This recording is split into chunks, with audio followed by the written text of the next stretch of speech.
వీక్షకులందరికీ నమస్కారం. ధనురాశి వారికి జూన్ నెలలో ఏ విధమైనటువంటి ఫలితాలు రాబోతూ ఉన్నాయనేటువంటి విషయాన్ని ఈ వీడియో ద్వారా క్లుప్తంగా తెలుసుకునేటువంటి ప్రయత్నం చేద్దాం. ముఖ్యంగా గ్రహస్థితిని గనక గమనిస్తే ధనురాశి వారికి తృతీయ స్థానమందు శనేశ్వరుడు ఉన్నారు. చతుర్థ స్థానమందు రాహు, అర్ధాష్టమ రాహువుగా ఆయన ఫలితాన్ని ఇస్తూ ఉన్నారు. అయితే గత మాసంతో పోల్చుకుంటే ఈ మాసంలో అర్ధాష్టమ కుజుని యొక్క దోషం తొలగిపోయినది. ఇది ఒక మంచి విషయంగా చెప్పుకోవచ్చు. జూన్ 1వ తారీఖు నుండి కుజుడు 5వ స్థానంలో సంచరిస్తూ ఉన్నారు. పంచమంలో కుజుడు, షష్ఠ స్థానమందు రవి గురుల యొక్క సంచారం, అలాగే బుధ శుక్రుల యొక్క సంచారం ఉంటుంది.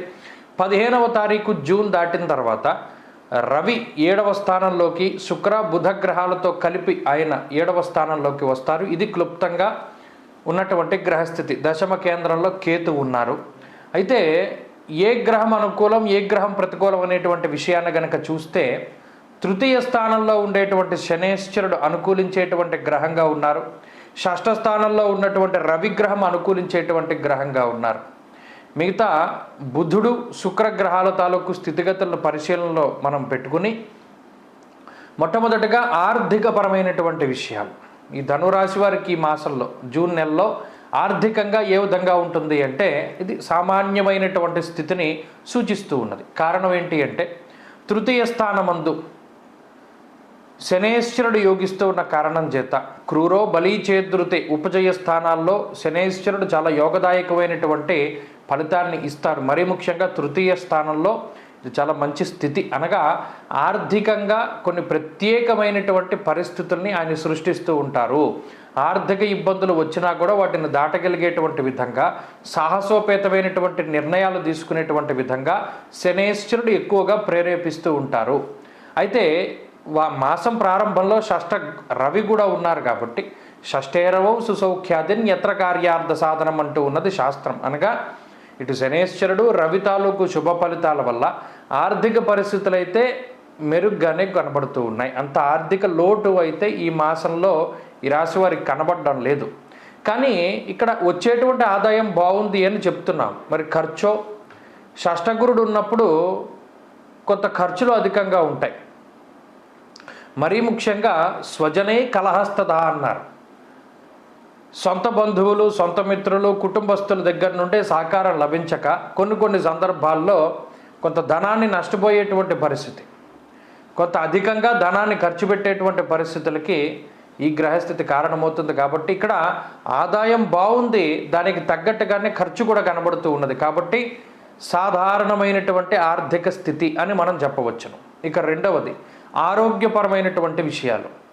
తృతీయంలో శని ఉండగా భయపడాల్సిన పని ఉండదు. ఎందుకంటే అష్టమాత అష్టమం తృతీయం, అష్టమం ఆయుస్థానం అయితే అష్టమాత అష్టమం తృతీయం. కాబట్టి ఆయన బలంగా ఉన్నంతసేపు ఆరోగ్యపరంగా అయితే ఇబ్బందులు రావు. ఒకవేళ ఈ షష్ఠగురుడు వల్ల మిగతా గ్రహాల వల్ల ఏమైనా ఇబ్బందులు వచ్చినా, ప్రత్యేకించి చతుర్థంలో ఉన్న రాహు వల్ల ఏదైనా సమస్య వచ్చినా కూడా వాటి నుండి బయటపడడానికి శని అవకాశాన్ని కల్పిస్తారు. కాబట్టి ఇక్కడ పాజిబిలిటీ ఉంది ఏదైనా ఇబ్బంది వచ్చినా బయటపడడానికి.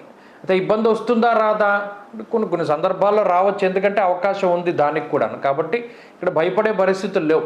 స్వయంకృతాపరాధాలు ఏమైనా చేస్తే, అంటే ఏదైనా బండి మీద వెళ్ళేటప్పుడు 40లో కాకుండా 80లో వెళ్ళి పడిపోతే దానికి మనం ఏం చేయలేం. కానీ స్వయంకృతాపరాధాల వల్ల అయితే మనం ఏం చెప్పలేం. కానీ గ్రహస్థితి అయితే ఏ విధంగానూ పాడు చేసేటువంటి విధంగా లేదు. ఆ విషయాన్ని దృష్టిలో పెట్టుకోవాలి. ఆరోగ్యం సాధారణంగా ఉన్నది. ఇక కుటుంబ పరిస్థితులు ఇందాక మనం చెప్పుకున్నట్టు కుటుంబ సభ్యుల యొక్క సహకారం అయితే అంత ఆశించవలసినటువంటి పరిస్థితి లేదు. కుటుంబ సభ్యులు ప్రతికూలంగానే ఉంటారు. మీరు ఓ పని చేయొద్దన్నారనుకో వాళ్ళు అదే పని చేస్తారు, లేదు వాళ్ళు ఈ పని చేయొద్దంటే మీరు అదే పని చేయవలసి వస్తుంది. అక్కడ విషయం అది. మీరు కావాలని చేయరు, కుటుంబ సభ్యులను బాధ పెట్టాలని రివెంజ్గా పనులు చేయరు. కానీ వారు ఇది పని చెయ్యొద్దు అని చెప్పినప్పుడు ఆ పని చేయవలసినటువంటి పరిస్థితి మీకు ఏర్పడుతుంది. దానివల్ల సమస్యలు వస్తాయి. అది వారికి చెప్పినా వారికి అర్థం కాదు. దీనివల్ల మనస్తత్వ భేదాలు, కుటుంబంలో అయితే అంత సామరస్య ధోరణి అనేటువంటిది ఉండదు. అది ఒక విషయం. ఇక ఉద్యోగపరమైనటువంటి విషయాలను చూసినప్పుడు ఉద్యోగం సానుకూలంగా ఉంటుంది. ఉద్యోగంలో కొన్ని ఒడిదుడుకులు ఉంటాయి. ఉన్నప్పటికీ కూడా అంటే పై అధికారులతోటి సమస్యలో, లేదా తోటి ఉద్యోగస్తులతోటి కొత్త సమస్యలో, లేదా పని ఒత్తిడి, పని వేళల వల్ల వచ్చేటువంటి సమస్యలో, కొన్ని సందర్భాల్లో శరీరం సహకరించకో ఏవో రకమైనటువంటి సమస్యలు ఉన్నప్పటికీ వాటిని అధిగమించగలుగుతారు. ఉద్యోగం పోయే పరిస్థితులు అయితే ఉండవు. అది మంచి విషయంగా చెప్పచ్చు. ఇక వ్యాపార పరంగా ధనురాశి వారికి సాధారణమైనటువంటి స్థితిగతులే గోచరిస్తూ ఉన్నాయి. వ్యాపారం సాధారణంగానే ఉన్నది. వ్యాపారం లాభసాటిగానే సాగుతుంది. దానికి సంబంధించినటువంటి ఖర్చులతోటి రాబడితోటి సరిపోతూ ఉంటుంది. ఇక విద్యార్థులకి కాలం అనుకూలంగా ఉన్నది. ప్రత్యేకించి దూర విద్య, విదేశీ విద్య, పోటీ పరీక్షలు ఇటువంటి వాటిల్లో ఎవరైతే ముందుకు వెళుతూ ఉన్నారో వారికి ఈ గ్రహస్థితి చాలా సానుకూలంగా ఉంటుంది.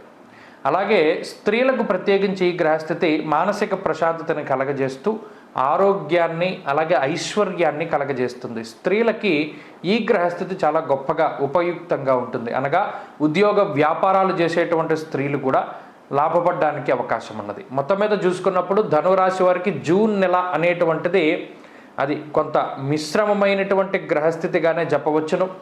ఇది అంత మంచి అని చెప్పలేము, అలాగనే చెడు అని కూడా చెప్పలేము.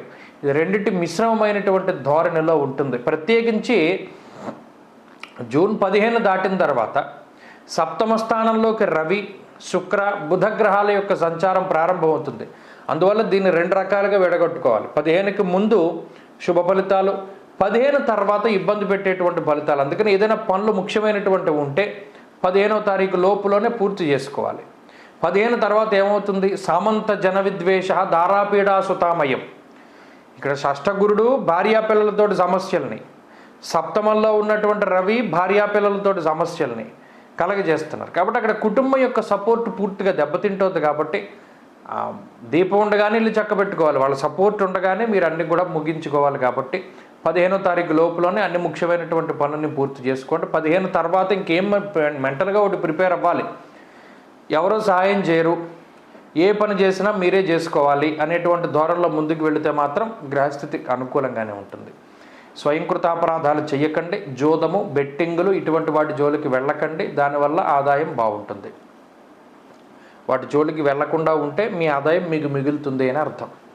ఇక ఈ మాసంలో ఏ విధమైన పరిహారం ఆచరిస్తే ఇంకా మెరుగైన ఫలితాలు వస్తాయి అంటే ప్రత్యేకించి రాహుకి సంబంధించిందే ఆచరించాలి. ఎందుకంటే అర్ధాష్టమ రాహు, ప్రత్యేకించి ఈ సంకల్పం చెప్పుకోవాలి ప్రతిరోజు.